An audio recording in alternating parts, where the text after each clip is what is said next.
And after these things I saw another angel come down from heaven, and having great power, and the earth was lightened with his glory. And he cried mightily with a strong voice, saying, Babylon the great is fallen, and is become the habitation of devils, and the hold of every foul spirit, and the cage of every unclean and hateful bird.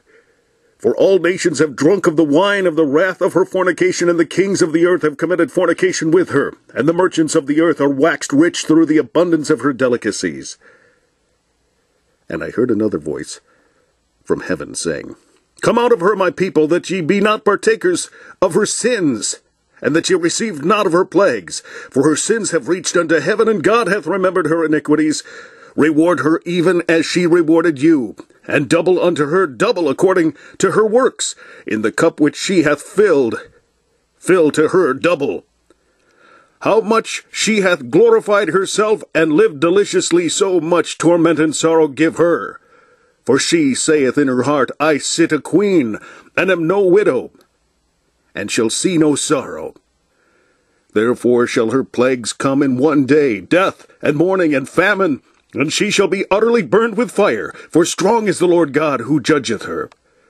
And the kings of the earth who have committed fornication and lived deliciously with her shall bewail her and lament for her, when they shall see the smoke of her burning, standing afar off for the fear of her torment, saying, Alas, alas, that great city Babylon, that mighty city! For in 1 hour is thy judgment come. And the merchants of the earth shall weep and mourn over her. For no man buyeth their merchandise any more, the merchandise of gold and silver and precious stones, and of pearls, and fine linen, and purple, and silk, and scarlet, and all fine wood, and all manner vessels of ivory, and all manner vessels of most precious wood, and of brass, and iron, and marble, and cinnamon, and odors, and ointments, and frankincense, and wine, and oil, and fine flour, and wheat, and beasts, and sheep, and horses, and chariots, and slaves, and souls of men, and the fruits that thy soul lusteth after are departed from thee. For all things which were dainty and goodly are departed from thee, and thou shalt find them no more at all.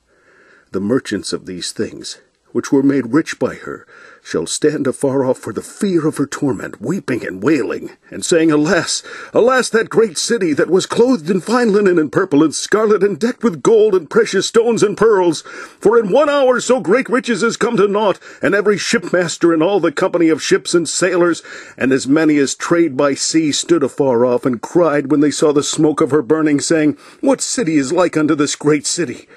And they cast dust on their heads, and cried, weeping and wailing, saying, Alas, that great city, wherein were made rich all that had ships in the sea by reason of her costliness. For in 1 hour is she made desolate. Rejoice over her, thou heaven, and ye holy apostles and prophets. For God hath avenged you on her. And a mighty angel took up a stone like a great millstone, and cast it into the sea, saying, Thus with violence shall that great city Babylon be thrown down, and shall be found no more at all. And the voice of harpers and musicians, and of pipers and trumpeters, shall be heard no more at all in thee, and no craftsman, or whatsoever craft he be, shall be found any more in thee. And the sound of a millstone shall be heard no more at all in thee. And the light of a candle shall shine no more at all in thee, and the voice of the bridegroom and of the bride shall be heard no more at all in thee. For thy merchants were the great men of the earth, for by thy sorceries were all nations deceived, and in her was found the blood of prophets, and of saints, and of all that were slain upon the earth,